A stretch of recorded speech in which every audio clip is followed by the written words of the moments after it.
the Cybersecurity and Compliance Podcast with Craig Petronella. Learn about the most current IT security threats in ransomware, phishing, business email compromise, cybercrime tactics, cyber heist schemes, social engineering scams, as well as hints and tips from leading professionals to help you prevent hackers from penetrating your network and dropping ransomware or malware payloads. This podcast will arm you with the best info to defend your network against the latest cyber crimes. Don't forget to like and subscribe. And now, here's your host, Craig Petronella. Hi, listeners. It's Erin from PTG. And unfortunately, we lost quite a bit of our audio, about the first third or so of the stream. So if you would like to hear the full stream, feel free to check it out on any of the PTG social media platforms, YouTube, Facebook, LinkedIn, Twitter. But to catch you up, we are discussing the warnings that the Biden administration put out on Monday, along with the list of urgent cyber recommendations that they gave, in which the administration urges companies to execute the following steps with urgency. 1, mandate the use of multi-factor authentication on your systems to make it harder for attackers to get into your system. 2, deploy modern security tools on your computers and devices to continuously look for and mitigate threats. 3, check with your cybersecurity professionals to make sure that your systems are patched and protected against all known vulnerabilities. And change passwords across your networks so that previous stolen credentials are useless to malicious actors. 4, back up your data and ensure you have offline backups beyond the reach of malicious actors. 5, run exercises and drill your emergency plans so that you're prepared to respond quickly to minimize the impact of any attack. 6, encrypt your data so it cannot be used even if it's stolen.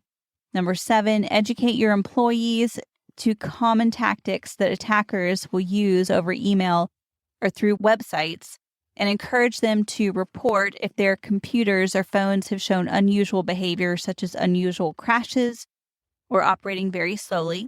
And finally, engage proactively with your local FBI field office or CISA regional office to establish relationships in advance of any cyber incidents. Please encourage your IT and security leadership to visit the websites of CISA and the FBI, where they will find technical information and other useful resources. Okay, so that's what we're going to be discussing in this podcast. And we also have the links listed in the description, so feel free to check it out and follow along. And now, without further ado, here is the rest of our podcast. We're saying that because it's important to our national security that people do this. Take these actions. Mm-hmm. Yeah, like I said with the cookies, you definitely don't want to make things easier, but I think the reality is that a lot of people, they just don't have a good grasp and good visibility into the current state of their endpoints and if they truly are secure or not, which is why we keep saying to go do these risk assessments and leverage technology like XDR and these other layers to make sure you do get a better grasp of that.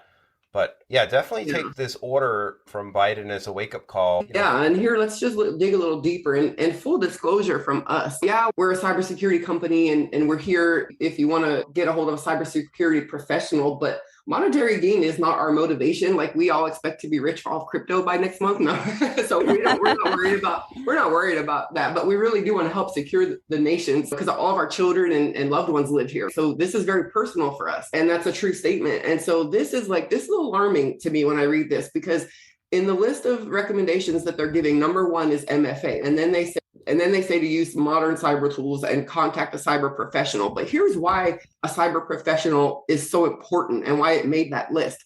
Because who really is equipped to deal with something like this? It says CISA verified that the threat actors successfully signed into one user's account with proper multi-factor authentication.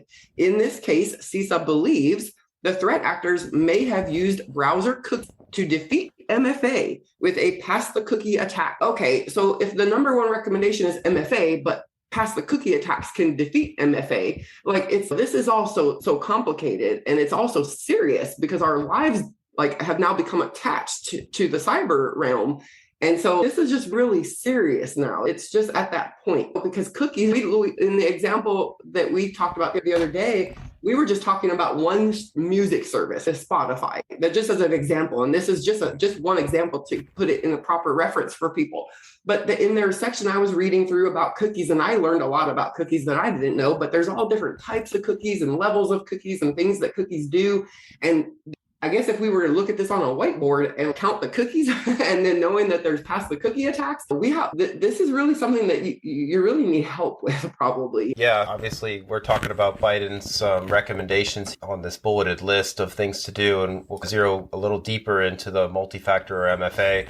We've talked about MFA a lot in previous episodes, but one of the things that I recommend is to avoid MFA with what's called an SMS text message because of a SIM swap attack. So you definitely want to try to use like Google or Microsoft Authenticator when using MFA. But with the example that BJ just gave, if you use Authenticator with Google, for example, but you check the box to say, look, don't prompt me or authenticate me or don't bother me for 30 days. Now that cookie's on your system, and that's how they can bypass even the Authenticator type solutions because you're giving authorizations to circumvent the prompt to authenticate by allowing the usage of a cookie, but you're also saying that you've done the due diligence and you're confident that your system is safe and secure and not being breached in any way. So that's why I recommend do not check that box so that you could harden your system a little bit and then obviously do the scans and do the other work to make sure.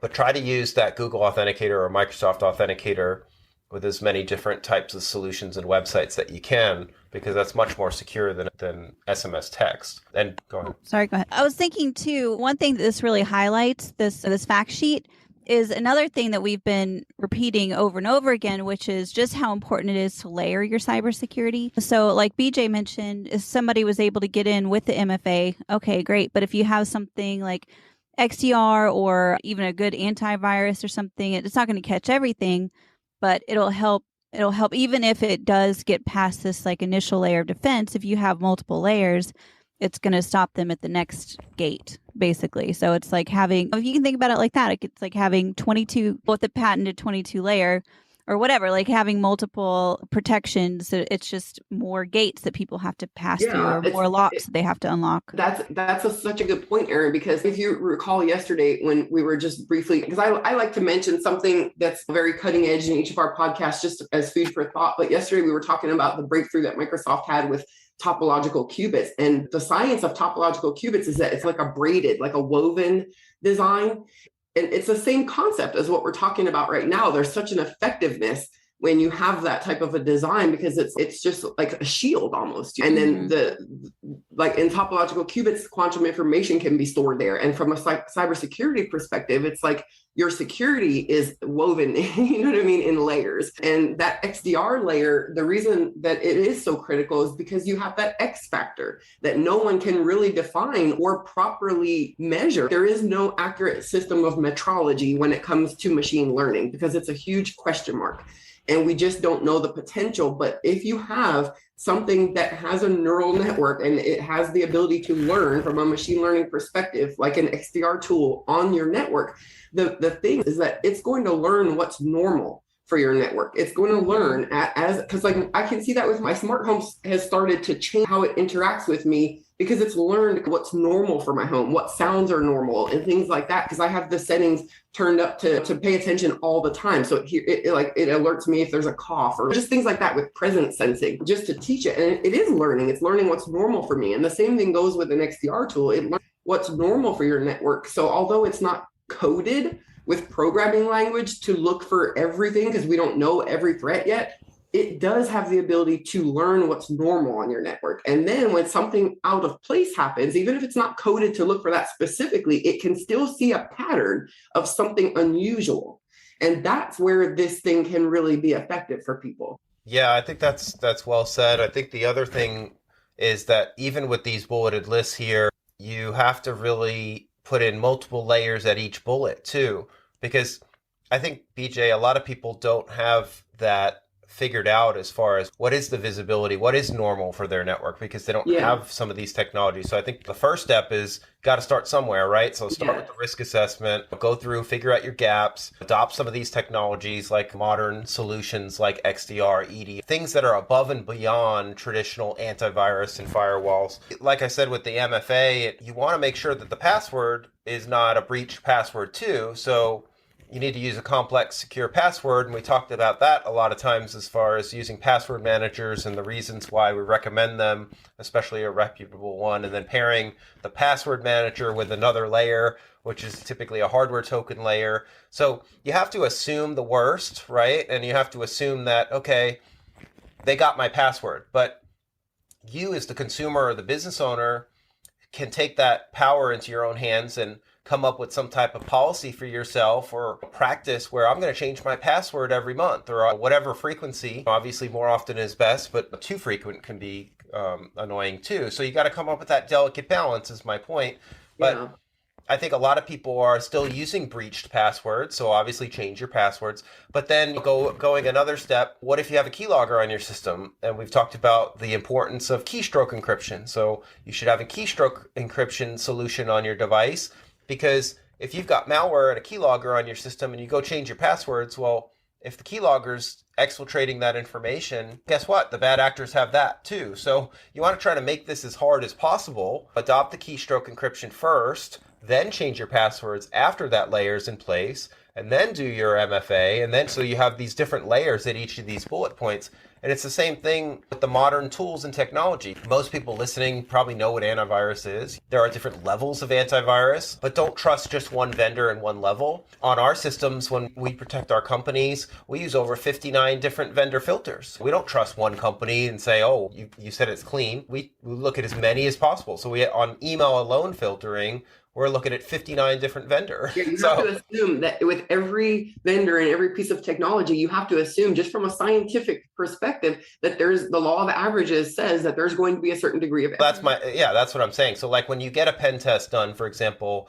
that pen tester might use a certain set of tools. Another pen tester might have a different methodology and use different tools. And that's why it's always important to have different perspectives in using different tools and different people and different methodology, because different people and different tools will find different things, and the reports will never ever be the same. That's such a good point you make, because again, along the lines, like we're in complete agreement with what Biden is saying, that you have to use MFA. That's not a catch-all, but it's very helpful. And then using the most modern cybersecurity tools, because again, one of the things they specifically say in this report that CISA says is paramount is to first establish a baseline. Now, when you're trying to establish a baseline in anything, mathematics, physics, cybersecurity, stock market charts, when you're trying to establish a baseline, you want to gather as much data as possible and then look for patterns. And that's something that a human mind is not capable of doing at this point as good as an algorithm can do. Why are so many crypto traders successful? Because of algorithms, right? That can establish baselines, and they can establish patterns, and they can see patterns, and they can predict trends. And so that's where these modern tools he's talking about, while he's not naming the tools specifically, that's where these tools really shine, because you may not be able to establish a baseline. Like, how can you gather enough data and know what patterns to look for at such a vast level of telemetry, going so deep into the network, into all the IoT connected devices? Good luck establishing an accurate baseline without the help of modern tools. Yeah, but I think and that's good, but I think that the order of these bullets is a little bit off as well. Like, for example, if you do the MFA first, and then you deploy these tools, and then you check with your cyber professional, and then you back up your data, that's not necessarily the best order. So obviously back up your data first. And then when you back up your data, don't rely on one vendor. Use multiple vendors, and maybe take the data into your own hands and buy an external hard drive and back up yourself so you have the data tangibly in your hands. And then after you back up, then patch your systems, because patches, guess what? They crash things sometimes and they don't work. So you don't want to back up at layer 5 of this bulleted list or whatever, or number 4 of this list, and then you're screwed after you just patched. And people will say, I followed the Biden's order. You know what I mean? So my point is that Maybe you we have should to think contact- about. Are you saying, Craig, are you saying that when, for an example, if you're trying to build a pyramid, don't put the capstone at the bottom and then... But what I'm saying is that while these are great recommendations and I agree with them, the order of them is important, and I don't agree with the order is my point. Right. That's why, really, if you want to get this done the right way, you should really call a cyber professional first and then come up with a game plan. And your next thing to do would probably be back up everything, get that foundation, and then, even help point you in the direction of an offline backup solution if you want to. That's my point, but I wouldn't do it necessarily in the order that's given here on this website. That's a really good point. And that makes a big difference, because if you build this cyber structure based off the order listed versus the order that you're suggesting, you're going to have two different end results. Yeah. Two different outputs. And also a higher caliber quality. Yeah, and one thing to think about too is that if you contact a cybersecurity expert, people are probably afraid they're going to spend a lot of money, but you're actually probably going to end up saving money by calling a cybersecurity expert, because especially like us, for example, we vet all of the solutions that we give. You don't want to waste your time throwing spaghetti at the wall waiting for something to stick. Yeah. You know what I mean? You're just wasting money. You're absolutely right. And that conversation or that process could be priceless, because if you hire that expert uncovers issues, maybe you say, well, I already backed up. I've talked about this many times too. People think that and they might have bought software, they might have done something, but they never thought to test the backup. And we always recommend drills and testing. And you may discover, oh, well, I backed up some stuff, but I didn't back up everything that I need. Or maybe you forgot about your website and you didn't back up your website. Or there's all these different things that are part of your company, if you're a business owner, or even at home. People forget to back up their kids' photos, or they thought they had them backed up, but they didn't. Or they assumed that Dropbox or whatever program they were using was doing the backup. But then guess what? Maybe an update came out and it broke that, and they didn't think to check it. And then before you know it, and this is a true story, this has happened many times before, we were hired to do data recovery. And data recovery, folks, is super expensive. And people will often say to me, I just need that one folder or that one file. It doesn't work that way. It's because stuck in a labyrinth. It's all or nothing with data recovery. You have to literally bring that hard drive. You have to take everything apart, bring that hard drive in a clean room. You have to assess the situation, see why the hard drive failed or crashed. Then you have to repair it. All this has to be in a clean room environment, because if one little dust bunny gets on there, then the whole thing goes south. My point is that you can't just get that one file. Right. So avoid that whole costly process and back up the right way. And look, here's something for people to consider. This announcement by Biden is relevant to the situation because of the Ukraine crisis, putting us at elevated risk of cyber attack by foreign threats. But as we know, as Erin says, a pound of prevention or an ounce of prevention is worth a pound of cure, right? Now, listen to this. We all know that quantum computing, now, I don't think people understand the degree that this is taking off at. There was a report yesterday about this is one of the most explosive industries right now. And there's literally like $21 billion being funneled into it by all these assortments of companies. Here's the problem, right? Because quantum computers are going to be available, and they already are to a certain extent. They're not they're not ready to just be fully functional yet, but for set purposes, they can be used already, and they're advancing so quickly. Now, when it comes to cybersecurity, if you have bad actors with a quantum computer in their hand that they try to use just for the sole purpose of doing certain things on your network, these layers are critical now. And here's why. So I was watching a video last night from this company called D-Wave, and they merged classical computers with quantum computers to perform certain functions. And I was talking to my lovely chatbot about this, and her comment was, oh, I love quantum tunneling. And I'm like, what does she mean by that? So I look up quantum tunneling just for the official definition to try to decide what is this about. And it's basically about wavelengths getting through barriers, right?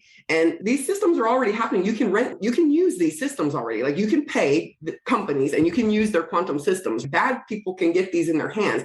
And then when you have them trying to do very sophisticated attacks against you, right? A layered approach to cybersecurity is going to be your only, your shield. Put your shields up now. This quantum computing thing is kicking off. Put your shields up now. Don't wait until it's too late. Yeah, definitely do the drills too. One of the bullets says to run exercises and drill your emergency plan So you're prepared to respond quickly. But it's just like the same thing with the backups. You got to drill your backup plan. You got to drill what happens in a ransomware attack. Have you done a ransomware simulation to see what happens? How does that impact you? How does that impact your work? How does that impact your employees? Have you ever done what's called an incident response tabletop exercise and go through your incident response plan and your disaster recovery plan? All of these things go back to policies. And if you don't have policies for all these things, well, guess what? You need to start start somewhere, right? So you need to start writing the policies, and then you need to adapt the policy to the controls and, tailor them to your environment so that it's not a matter of this will happen to you. One day this will happen. You have to do the preparation now, because if you don't do anything and you just ignore it, the pain level is going to be so high. Yeah. And I've talked about this before. Sadly, for businesses the stats are millions of dollars, and the damages most small businesses can't afford, so they just go out of business. And I'm not saying that to be a fear monger. I'm saying that's the reality of the world that we live in right You're now. just telling the truth. Like, these threats are escalating, guys. They're not getting any lesser. They're escalating. And as the equipment and the technology and the science behind computing gets more advanced, the threat level increases in tandem and sometimes even exponentially. And before we close, Craig, maybe you can give a tidbit of advice to people, because one of the things I'm seeing as a theme here in this CISA report is a major problem with hackers exploiting mail forwarding rules. And you don't hear much about that, but this is CISA seems to be really drilling this as a problem. And they're saying that sometimes they even recommend turn forwarding rules off because they're getting access to the forwarding and they're forwarding your emails on their own. So what advice would you give people in that regard? Yeah, I remember an incident where we were hired to do forensics for what's called business email compromise, BEC. So what happened was the victim, it was a business, and they were breached by a phishing email. And what the attacker did was they tricked the user into providing their login credentials. In this case, it was to Google G Suite. And they set up a page that looked like it came from Google. They tricked the user into logging in. It was not real, so they gave their credentials to the bad actor. It did not throw any red alarms or anything. The bad actors came in. They set up forwarding rules in the Gmail account in the G Suite to forward all the communications to them, to their email. So they were reading all the emails for a period of months of time. And that's what they're talking about. So there's forwarding rules that are on all different systems, Microsoft Office 365, Google G Suite, etc. So you have to, number one, obviously make sure MFA is enabled so that people can't, if they trick you to give over your credentials, at least you have the MFA layer. But it goes back to training. Obviously, train and test yourself and your staff and go through the drills of training and attestation and certificates of completion. But the forwarding rules will allow anyone that successfully authenticates to send and spy on all your email communications. And this could be done on just your email, or whoever could spider out into the rest of the company. And before that's how these bad actors gather all this information and treasure trove of intellectual property, and it becomes a nightmare. Yeah. Out of curiosity, when that happens, is that going to be in a send receive folder or in the sent folder? Like, would that? Not necessarily. So rules could be set to cover tracks. And in this case, they were set to cover their tracks. No, it wouldn't be in the sent. It basically was at a higher level where any mails that were coming in were immediately forwarded to another address, but they weren't in the sent folder because it wasn't really a sent email from that user. Wow.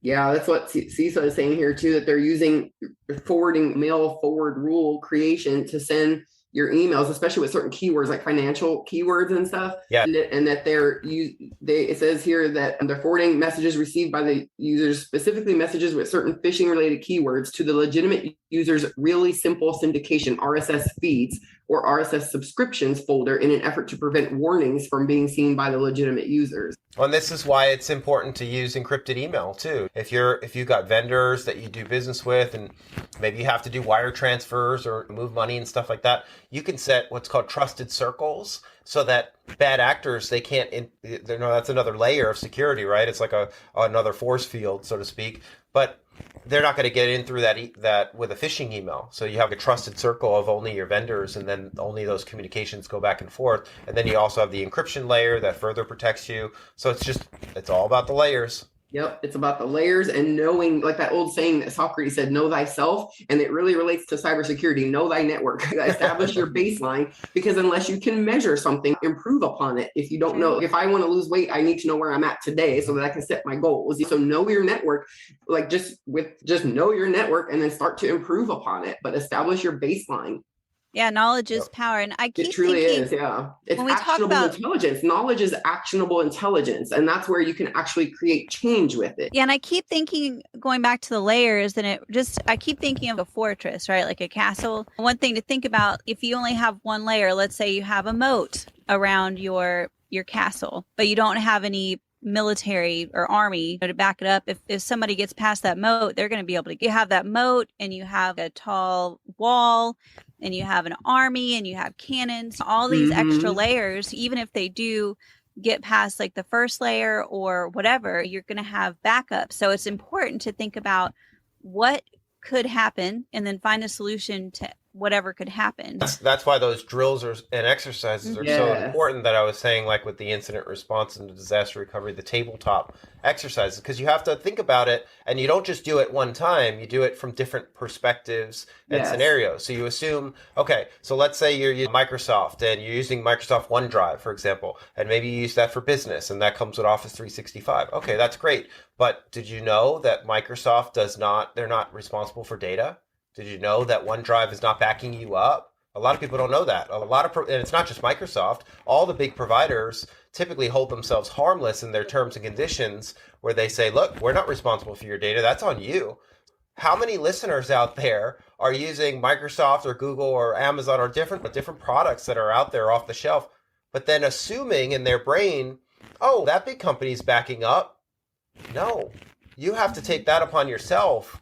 And if you're not taking those layers upon yourself, when they get hacked, because they do, the big ones get hacked too. It's not just a lot of the big myth was only the big ones get hacked. That's not true.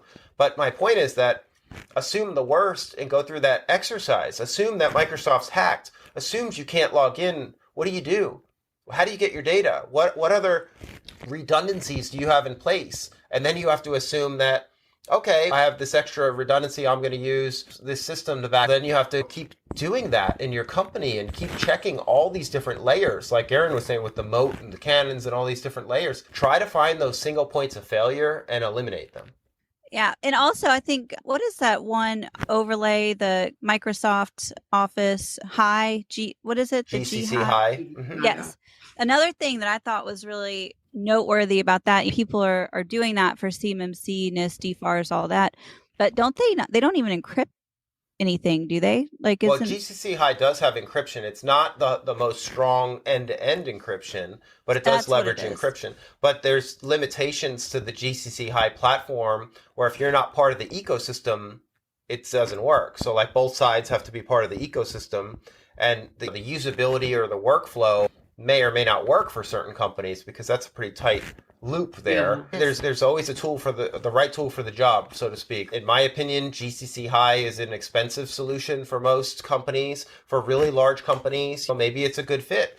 But for anybody dealing with sensitive information, you cannot use any kind of commercial product unless it's been security hardened specifically. And that in Amazon's world, in Google's world, everything. Mm-hmm. If you're not using, like Amazon has GovCloud, you have to use GovCloud if you're dealing with sensitive, in this case, CMMC, CUI information. You can't use just regular Amazon. You have to use the GovCloud platform. And it's the same with Microsoft. GCC High is their hardened, more secure offering. The commercial products like Microsoft Teams and Microsoft Office 365 commercial, those are not compliant. So a lot of people don't know that either. And then guess what? There's no migration path. So you got to build and architect a whole new solution in that more secure environment.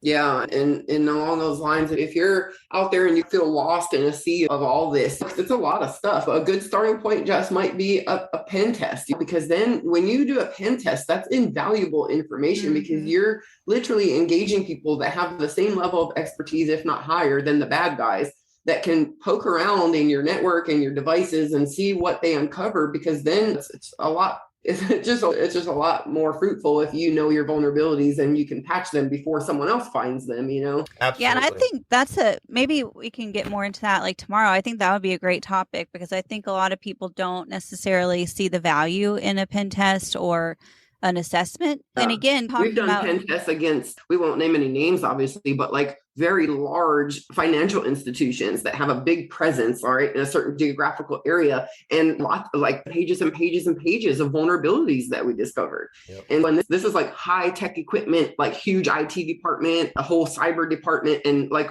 pages of vulnerabilities we delivered to them. So this is the state of things. And it's just, there's no price tag that you can put on proper preparation. But to end on a good note, this is a lot of stuff and it's a lot to worry about. The bright side is that anything you go through that's difficult can yield really good positive outcomes. You hear lots of people talking about the rise of AI and this metaverse and virtual reality. And if you really think about it along those lines, we're heading in that direction. The cyber realm is their space, right? And so doing your due diligence to take your area of cyberspace seriously and secure it, I would assume that when you form that shield, if you tighten that shield enough and harden your security enough, eventually that shield might look more like a spark from the distance, and you might position yourself in a very good way. So it's just a really good idea to take cybersecurity seriously now, because it's not just you that depends on the security of your network. Well, yeah, and speaking too of the pen test and the assessment and things like that, and you're saying that you can't put a price tag on it, but also going back to what I was saying before, if you do a pen test, like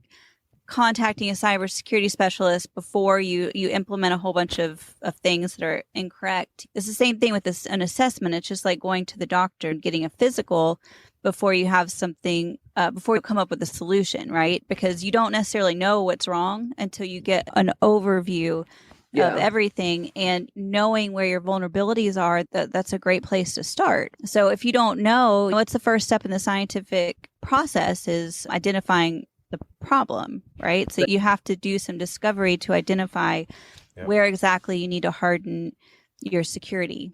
And I think that's also important, and that's something that people miss a lot. And I think even before step one, this is my last comment, even before step one of that scientific process of identify the problem, I'd say there's a step zero, and that's just observe. Like, for how many years have we been using the internet and we've really not paid it any attention from a perspective of hygiene and keeping it in a good state, in a pristine state? So now it's time to really observe, turn around and look into your network, the background of your network, and observe it and start to pay attention to it and establish your baseline and have a starting point. But we really need to start paying attention to these topics. They've been under the rug and on the back burner for too long, and it's part of the reason why we're in this situation. Yeah, one of the last things I'll say before we end for the day is sometimes I'll get customers or potential prospects that tell me, well, Craig, I've been running my business for 25 years and I've never... That's the biggest myth in the book, too. The reality is you probably were hacked. You just don't know that you've been hacked. And you don't know because not all hackers do damage or reveal themselves. They don't always throw a red flag and show you, oh, look, you've been hacked. We dropped ransomware. Some hackers are looking to steal data. They could have stole the data years ago. You could have been breached several times over, or you can still be breached. And if you don't have the technology and the expertise in place at the human layer around people, process, and technology, you've already been pawned. You've already been hacked. Because the hackers are layered as well. And they have, depending on the group or the individual you're dealing with, they have different priorities and different goals. And some of them want notoriety and want to do destruction. And some of them just want to be stealthy. They want to never be found out. They want you to never know what they did so they can come back again and again. And where you say you've never been hacked, you just may be hacked so consistently that it just seems normal to you. You don't know what's going on. So you have to observe your background and establish your baseline. And if you've been hacked and you have been a victim of ransomware, there is a high probability that you'll get hacked again, because hackers do go back and see if there's been a change in security. Yeah. And we've been hired several times from customers that they called us for incident response to help them, and then they don't listen to the recommendations and do nothing, and they just go about their business because they think it's too expensive or too intense for them. Yeah. They get hacked. Yeah. Hey, with power comes responsibility, right? And the internet is like a sea of potential, but if you're not paying attention to it and taking care of it, it can quickly become a cesspool. Yep. And I'll leave on this. This is one of my all-time favorite quotes. I think it's a good one. It's actually by Robert Mueller, the old head of the FBI. He says there are only two types of companies, and this is years ago that he said this. There's only two types of companies, those that have been hacked and those that will be. Even that is merging into one category. Yeah. Those that have been hacked and will be again. Yeah. Yep. It's the state of things, but it's okay. It's not, doesn't have to be a bad thing. We just know that now we have to increase our level of diligence and responsibility in regards to being users of the internet. Yep. Exactly. All right, guys. Thank you. I appreciate it. Tune in tomorrow for another episode. All right, guys. All right. See you later. All right. Take care. Bye. Thanks for listening to the Cybersecurity and Compliance Podcast with Craig Petronella. For other episodes and more information, visit petronellatech.com. Also visit our other websites, compliancearmor.com and blockchainsecurity.com. Don't forget to like and subscribe. Thanks for listening, and stay secure.